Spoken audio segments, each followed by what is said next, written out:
Hello traders and welcome back to another market update. My name is Nick and in today's video we're going to be taking a look at the currency exchange market, looking for potential trade ideas and setups as well as some major structural zones to look out for. So let's go ahead and jump into it. We're going to be taking a look at EURUSD here on the 4-hour chart for starters, which has continued to move back and forth as we had mentioned previously. You can see price has been back and forth in this zone here, oscillating between the 1.108 level as well as the 1.093 level. So we are seeing kind of a little bit of a consolidation continuation here on EURUSD. We have not really broken out from this range in some time, and so going forward we may see some opportunities both on the buy side potentially down here as well as the short side up here if you can find some sort of confirmation or idea that fits your trading plan. So if price can come down into this area, we might see some sort of a bounce opportunity, especially since historically we've had a couple significant bounces off of this level. Same on the sell side. You can see that this area here was a significant level of support previously and became resistance, right? So when price came back up to test those zones, they become a sell zone or a place of kind of resistance for price. So if price can come up into that area, we may see some opportunity to look for some sort of confirmation for a sell side bias and create some sort of trade opportunity on the sell side. So let's go ahead and clear the chart and we'll go ahead and take a look at the next one, which is going to be GBPUSD. GBPUSD is still seeing some bullish momentum. However, we are currently pulling back to a level of potential support. We want to see this level hold. If you're a buyer, if you're long on GBPUSD or looking to get long, this might be an interesting level to watch as price. If we kind of draw a Fibonacci retracement, we'll see if this comes into the 38.2. 38.2 not yet hit there on this particular fib, but if we draw this one here, let's see if we get anything on this one. You can see that price is coming towards that 61.8% retracement. Might be something interesting to watch. If we remove the first Fibonacci, we'll be able to see it a little cleaner. And if we remove kind of these zones, you can see the 61.8% retracement right around this level here, right? And so if price can come down into that area, we might see some sort of potential bounce on GBPUSD. We'll be watching this one closely to see how this plays out going forward. We also have some support down in this zone as well. So we do have some potential buy side action in this area to look out for. Now, if GBP continues to crash, make sure, of course, if you take any trades that you probably want to manage your risk.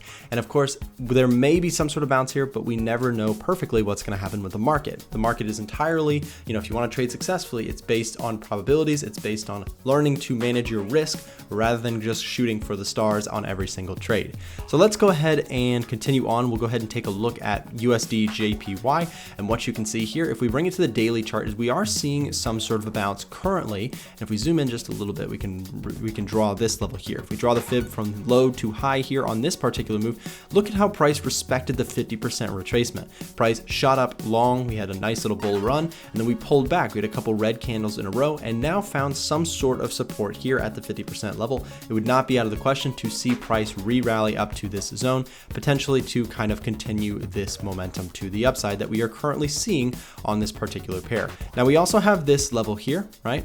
You can see that kind of lines up with that 50% level. So it kind of makes sense that buyers are looking to potentially hold this level and to push price up on this retracement.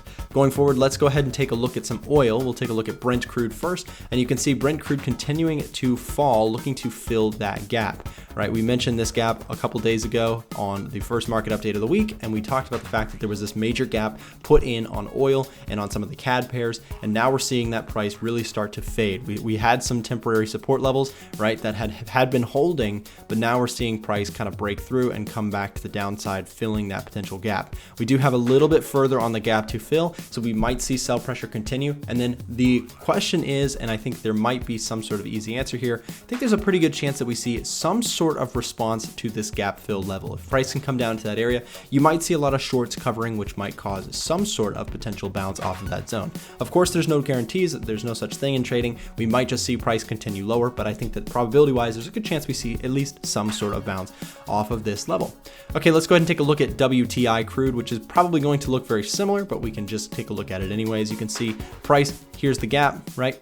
and price is still currently kind of fading into that gap. Still some room to run on that potential gap. We'll see if that gap can fill or if price is going to make a bounce and kind of continue on to the upside. We'll see what happens here, but very similar structure to Brent crude. XAUUSD, this is gold, guys. Everybody wants to talk about gold, and you can see gold is continuing to rally. We're seeing a continued push to the upside on gold right now. If we get our marker out, you can see this area here as a recent high might be where price is headed currently. We did get a nice bounce off of this support zone down here, right? Price came down into that area. We found buyer support in this area. We saw and kind of a continued movement to the upside. Now, I think there's a good chance we do continue to retest this area, as we have not shown any signs just yet of a lower high, which would be very, very interesting. If we do see some sort of sign of a lower high, right? If we start to see a breakdown, that would give us some sort of lower high here, which could be the sign of a start to a new trend to the downside. Of course, it'd be a little bit early to tell, but we could look out for some sort of signs there. USD Swiss is going to be our next one. If we take a look at the daily chart, we are trending to the upside kind of, but in the context of a overall uptrend. The question is, did this line truly break? You can see it did break and close underneath this support zone that we had been talking about currently, but we are seeing some sort of a bounce right now. We may be headed to retest some sort of structure, right? We have some levels here. Price could be headed up into this zone here and retesting that. We could also be talking about even retesting this level here, right? And lining it up potentially with that trend line. Some sort of opportunities there might be waiting if you're a seller. If you see some sort of pullback to this area, we could see some sort of opportunity there to fade that move. Next up is going to be GBP Canadian. We'll go ahead and move on to that one.